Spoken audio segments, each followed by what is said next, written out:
Paz do Senhor, irmãos. Estamos aqui, mais um dia do Senhor, mais um domingo, para louvarmos e engrandecermos o seu nome, para glorificarmos a Ele por tudo que Ele é e por tudo que Ele tem feito em nossas vidas, por Ele nos guardar esses dias, por Ele nos proteger, enfim, por tudo que Ele tem feito. Nós queremos fazer uma oração, agradecer a Deus por tudo que Ele tem feito por nós. Mas antes, eu queria que você abrisse a sua Bíblia em 2 Pedro, capítulo 3. Em seguida, eu queria que você deixasse a Bíblia aberta para que pudéssemos acompanhar, como sempre, versículo a versículo, palavra por palavra, frase por frase. Amém? 2 Pedro, capítulo 3. Vamos ler apenas o versículo 10. Mas o dia do Senhor virá como ladrão de noite, no qual os céus passarão com grande estrondo, e os elementos ardendo se desfarão, e a terra e as obras que nela há se queimarão. Querido Deus, nós te agradecemos por essa tarde e noite na tua santa presença. Queremos te pedir, ó Pai, que teu Espírito Santo possa estar em nosso meio, abrindo as nossas mentes, nos convencendo e também nos usando para trazermos a mensagem que é necessária para os teus filhos. Queremos te pedir perdão por todos os pecados que cometemos contra ti. E queremos te pedir que o Senhor nos dê força, coragem e fé para que possamos enfrentar esse momento difícil. Em nome de Jesus, usa esse teu servo mais uma vez. Abre os nossos entendimentos, o nosso entendimento, para que possamos entender a tua santa palavra. Em nome de Jesus. Amém.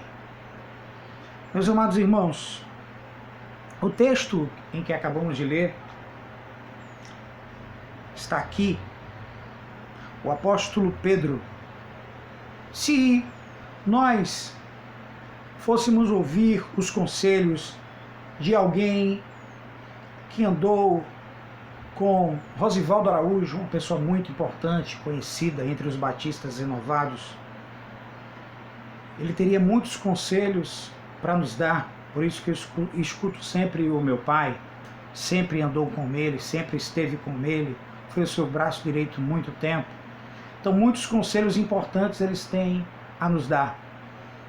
Se nós tivéssemos a oportunidade de escutar alguém que tivesse andado, por exemplo, com Billy Graham, um dos vultos de missão, um dos pastores mais respeitados de todos os tempos, grande missionário. Se nós tivéssemos a oportunidade de escutar, com certeza escutaríamos. Se nós tivéssemos a oportunidade de escutar aquele que andou com o mestre dos mestres, Jesus Cristo, tenho certeza que escutaríamos. Hoje eu queria trazer para você 4 conselhos que o apóstolo Pedro, aquele que andou com Jesus, aquele que subiu ao monte da transfiguração, aquele que foi desafiado a andar sobre as águas e aceitou o desafio, saiu do barco e andou por cima das águas. Este Pedro traz 4 conselhos importantíssimos para nós nesses dias tão difíceis. E eu queria que você prestasse atenção no que acabamos de ler. Deixa a sua Bíblia aberta no capítulo 3 de 2 a Pedro. Pedro sabe que tem pouco tempo de vida, por isso usa a volta de Cristo como um incentivo à santidade. Pedro sabia, assim como Paulo quando escreve a Timóteo, que estava prestes a morrer. Na verdade, só o fato de ser um apóstolo, só o fato de ser um seguidor de Jesus, era uma certeza que a qualquer momento poderia morrer. O único que não provou disso, de morte matada, mas de efeitos naturais, foi João. O restante dos apóstolos foram todos mortos por perseguições. E Pedro está aqui nos dando conselhos importantes porque sabe que vai enfrentar esse momento.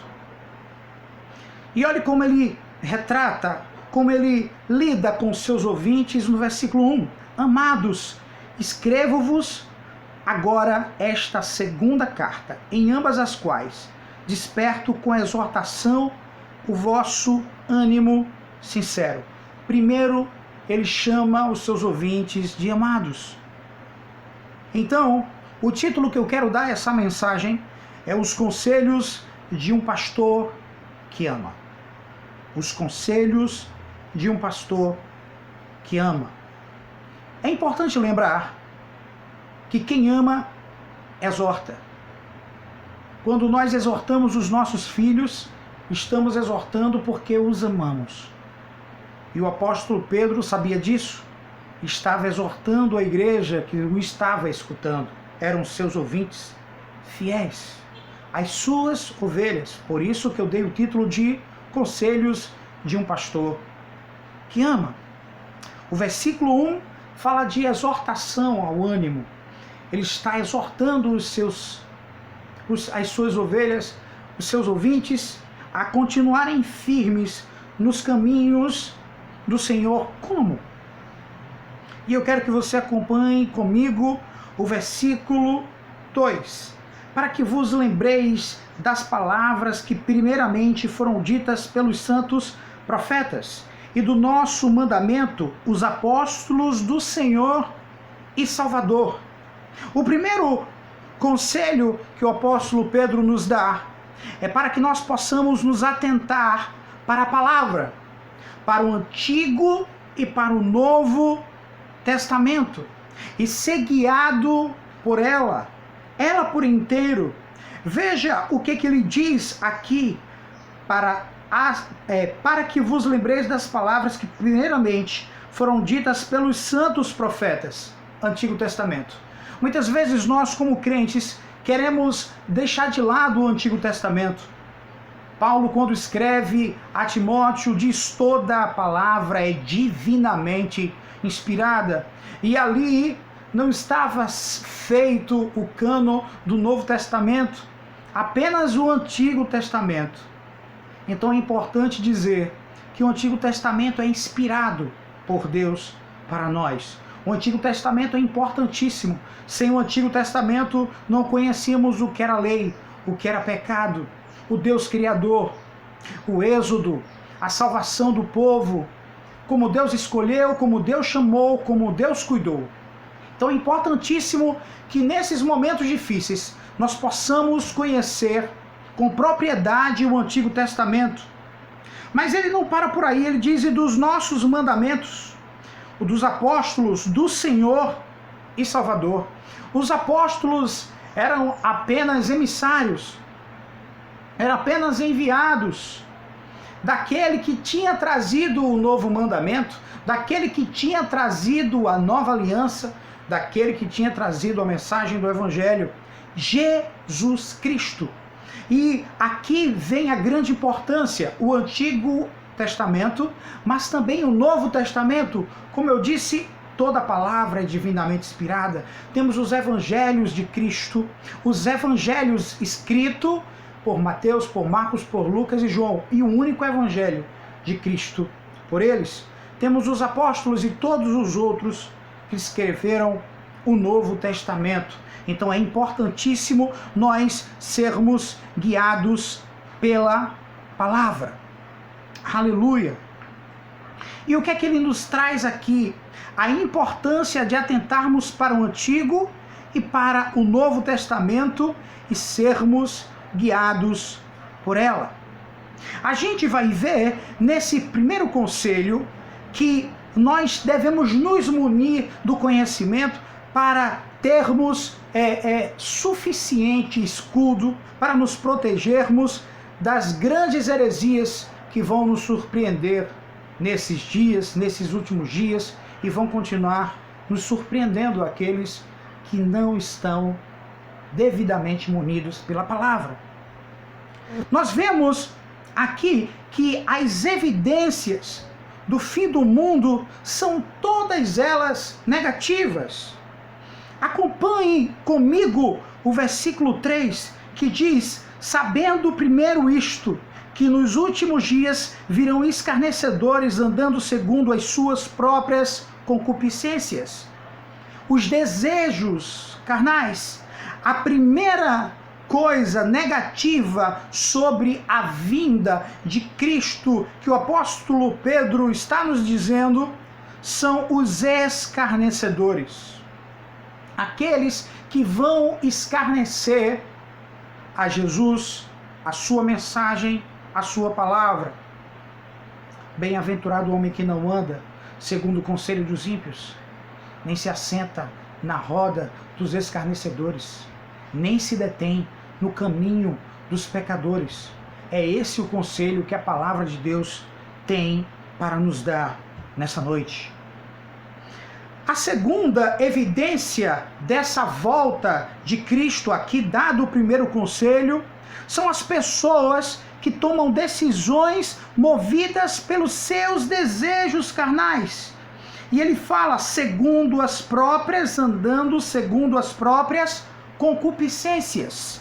Ou seja, aqueles que são guiados pelos próprios desejos, pelos desejos do coração. Ora, a Bíblia diz que enganoso é o coração do homem. Devemos nos guardar disso. Devemos ser guiados pela palavra e não pelos nossos desejos e não pelo nosso coração, sabendo que ele é enganoso. Mas temos uma terceira personagem aqui, os incrédulos. E eu queria que você lesse comigo o versículo 4, e dizendo: onde está a promessa da sua vinda? Porque desde que os pais dormiram, todas as coisas permanecem como desde o princípio da criação. Quantas e quantas pessoas já zombaram de você, dizendo: esse negócio já está ficando velho, já está ficando ridículo, Jesus não voltou ainda, vocês falam tanto na vinda de Jesus. Pois é, o apóstolo Pedro está falando que esses incrédulos são evidência de que Jesus está às portas, de que Jesus está vindo, de que o noivo está chegando. Essa é a terceira característica. Eu quero recapitular com você. São os escarnecedores, são as pessoas que se guiam pelas próprias concupiscências, e são os incrédulos. Se nós olharmos Mateus 24, veremos que todas as evidências são negativas.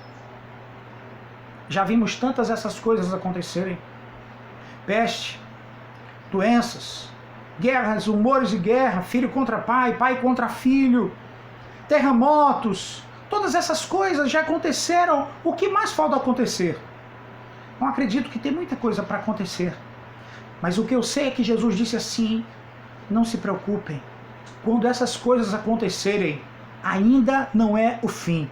Eu quero dizer para o seu coração nessa noite, e quero me apegar à palavra de Jesus: ainda não é o fim. Ainda não é o fim. Não foi o pastor Esdras que disse isso. Não foi o pastor Josivaldo que disse isso. Não foi um líder qualquer de nossa igreja que falou isso. Quem falou isso foi Jesus. Ele disse: ainda não é o fim. Aleluia. Glórias a Deus. E eles dizem, eles voluntariamente dizem isso. As coisas permanecem desde o princípio. Eu quero fazer uma pergunta para você. Você acha que as coisas estão do mesmo jeito? Será que estão do mesmo jeito que Deus as criou? Será que a natureza continua do mesmo jeitinho que Deus a fez? Será que os homens continuam do mesmo jeito que o Deus o fez? Ou cada vez mais piorando? Eu acho que a opção B é a mais clara e a mais certa. Então, essas pessoas estão erradas. As coisas estão, infelizmente, piorando. E este é um sinal. As coisas não estão mais como os nossos pais deixaram. como os nossos avós deixaram, como os nossos bisavós deixaram, infelizmente estão cada vez mais piorando. É isso que o apóstolo Pedro está trazendo à tona aqui. Mas leia comigo o versículo 5. Eles voluntariamente ignoram isto, que pela palavra de Deus já desde a antiguidade existiram os céus e a terra, que agora foi tirada da água, e no meio da água subsiste. Versículo 6. Pelas quais coisas pereceu o mundo, de então coberto com as águas do dilúvio. A vida tem origem da água e está no meio da água. Está lá, estava lá. O apóstolo Pedro diz com muita propriedade. Darwin diz que a vida procede da água. Mas a Bíblia já falava isso muito antes. É isso que o apóstolo Pedro está dizendo. Que a vida veio da água. E que a terra estava no meio da água. Agora nós todos sabemos que a terra, antes do dilúvio, era uma grande ilha, cercada de água. É isso que o apóstolo Pedro está dizendo. Mas veja o que diz o versículo 6, pelas quais coisas pereceu o mundo de então coberto com águas do dilúvio. Ora, meu irmão, o que é que ele está trazendo para nós? Simples, os agentes da criação, Deus e a água, são os mesmos da destruição. Quando desobedeceram a Deus, as águas de onde procedia a vida, Deus de onde procedeu a vida, Deus disse haja, e se houve tudo o que ele disse que houvesse, e criou o homem. Mas quando o homem se distanciou dele, quais foram os agentes usados por Deus? Primeiro, o Deus dos céus, que disse: Noé, faça uma arca, eu vou destruir essa humanidade perversa. E acabou com essa humanidade. Só quem sobrou foram 8. Noé, sua esposa, seus filhos, suas respectivas esposas. Eles foram salvos. Mas o resto da humanidade se perdeu nas águas. É isso que o apóstolo Pedro está dizendo. As águas de onde procedeu a vida, as águas de onde circulava a vida, foi agente de destruição. O que aprendemos aqui, os agentes da criação são os mesmos da destruição. Lembre do deserto, a serpente. A serpente. As serpentes que picaram aqueles homens. E Deus mandou erguer uma serpente no deserto. Ele diz ao profeta: aquele que faz a ferida é o mesmo que liga. O mesmo Deus que nos cria é o mesmo Deus que nos corrige. É isso que o apóstolo Pedro está dizendo. Mas eu quero dizer que tem um outro conselho. E está no versículo 7. Que conselho é esse? Não podemos ser nada daquilo que foi citado. É isso que o apóstolo está dizendo, versículo 7, mas os céus e a terra, que agora existem pela mesma palavra, se reservam como tesouro e se guardam para o fogo até o dia do juízo, da perdição dos homens ímpios. O segundo conselho que ele está dizendo é que não podemos andar com impiedade. Não podemos flertar com impiedade, não podemos ser escarnecedores, não podemos ser movidos pelos desejos e pelo coração. Precisamos ser movidos pela palavra e não podemos ser incrédulos, temos que ter fé, porque sem fé é impossível agradar a Deus. E a palavra diz que o seu justo vive pela fé, pois todos esses serão lançados no fogo. Exatamente isso que eu quero que você entenda, meu irmão. O segundo conselho que ele nos dá é para não sermos nada disso que foi citado anteriormente. Mas temos também um terceiro conselho, que é crer nos atributos de Deus sempre. crer nos atributos de Deus sempre. Veja o que diz o versículo 8. Mas, amados, não ignoreis uma coisa, que um dia para o Senhor é como 1000 anos, e 1000 anos como um dia. O que é que ele está nos trazendo aqui? Que o teu Deus, meu irmão, que você serve é eterno. O Deus que nós servimos é eterno. Estou falando os seus atributos, e precisamos crer nos atributos de Deus e no que Ele é. Ele é eterno.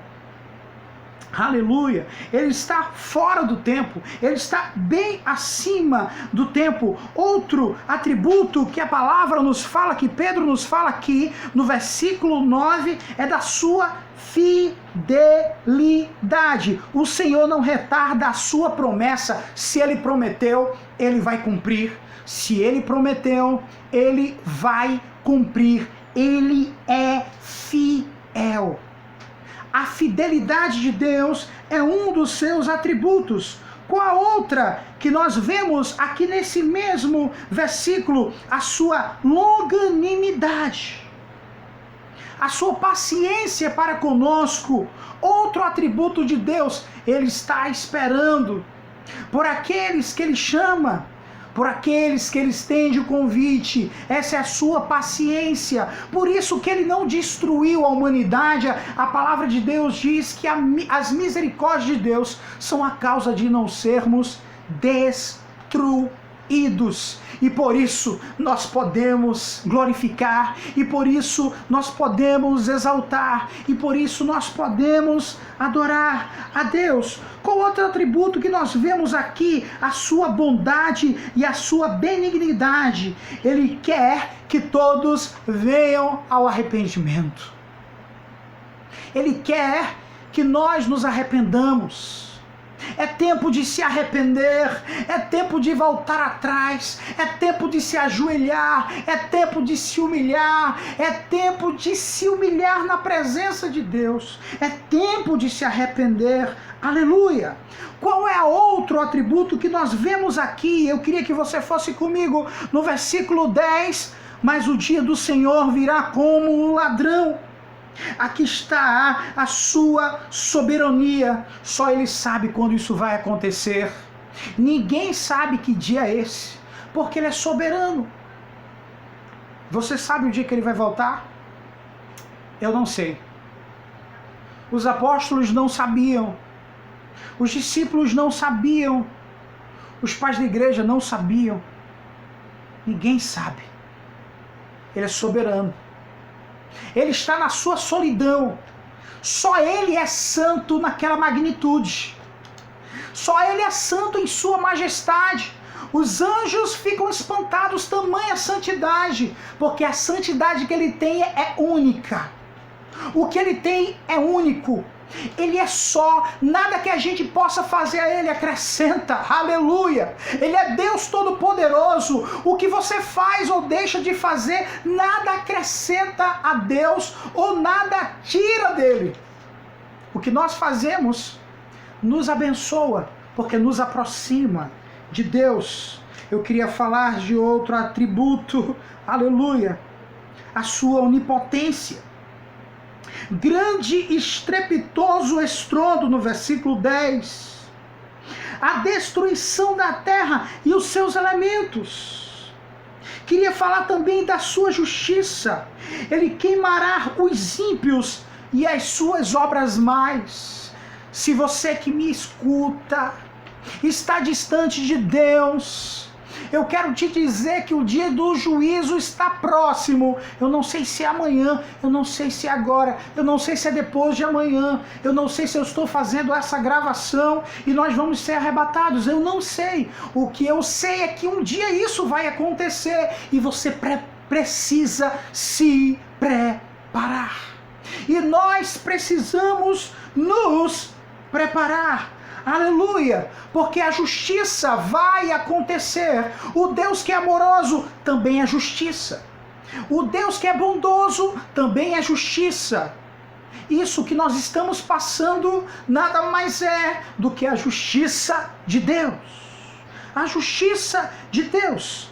Mas leia comigo o versículo 11 para eu te dizer o último conselho que o apóstolo Pedro dá nesses versículos. Havendo, pois,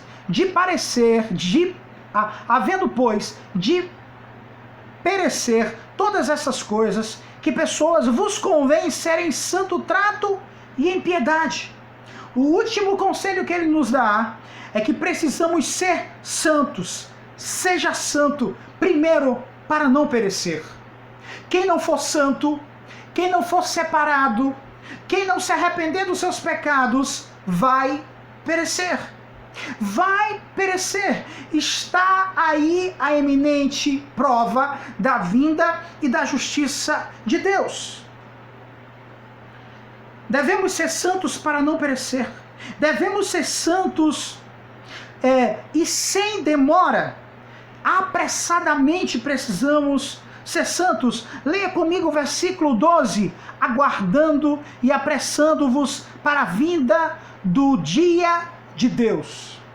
Jesus, no capítulo 61 de Isaías, que é uma profecia sobre Jesus, ele diz que ele foi ungido para pregar o ano aceitável do Senhor e o dia da vingança do nosso Deus. E esse dia está para chegar.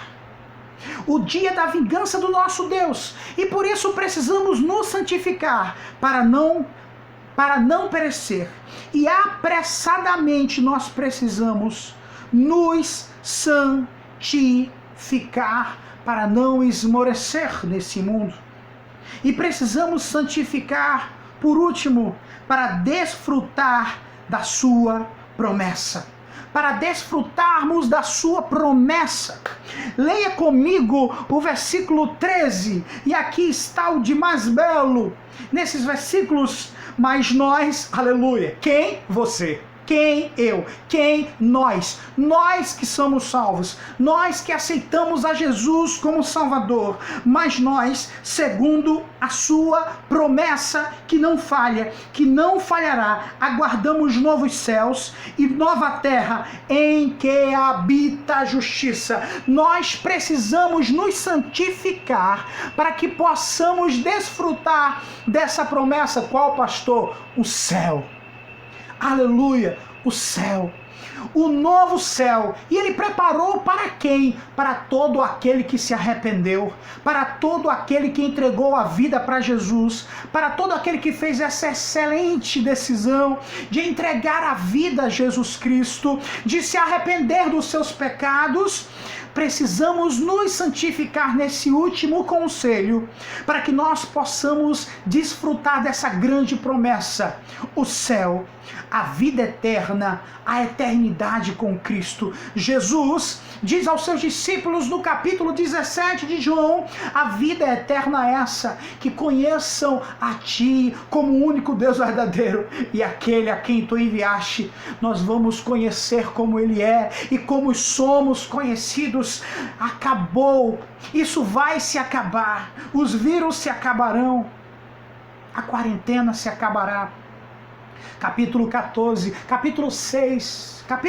de João, Jesus fala que vai preparar uma grande casa para que a gente possa morar junto com Deus. Deus não quer você em várias casas diferentes. Ele disse: vou preparar morada na casa do meu Pai, uma única casa. Tem muitos quartos para nós, tem muitos cômodos para nós, e um dia nós vamos desfrutar. E eu quero dizer que esse dia está chegando, meu irmão, onde não vai mais ter quarentena. Estamos morrendo de saudade dos irmãos para nos abraçar, para nos congratular, para cantarmos juntos, para orarmos juntos, mas esse dia está chegando. E outro dia que está chegando é quando a gente vai se encontrar todos no céu, se abraçando, vendo Jesus, louvando e glorificando a Ele por tudo que Ele fez por nós, glorificando o Cordeiro que nos resgatou, que nos tirou do império das trevas. Aleluia! Ser santo para desfrutar das promessas de Deus. E que o Senhor nos abençoe. Ore comigo. Querido Pai, nós queremos te agradecer e queremos te pedir, em nome de Jesus, que essas promessas, que esses 4 conselhos possam estar dentro de nós. Que nós possamos desfrutar desses conselhos, que nós possamos vivenciar esses conselhos. Que o Senhor nos abençoe, que o Senhor estenda as tuas mãos poderosas sobre o mundo, ó Senhor, sobre os hemisférios, sobre os continentes, sobre os países, sobre a nossa região, sobre o nosso Brasil, sobre o nosso estado, sobre a nossa cidade, sobre a nossa comunidade, sobre a nossa vizinhança, sobre a nossa rua, sobre a nossa família, sobre nós, sobre a nossa igreja, os nossos irmãos em Cristo. Que possamos ser livres, que nós possamos nos encontrar por esses dias, adorando e glorificando o Teu nome, voltando ao convívio da nossa igreja, da nossa congregação. Te pedimos perdão, graça e misericórdia, em nome de Jesus. Amém. Que o Senhor te abençoe poderosamente, em nome de Jesus.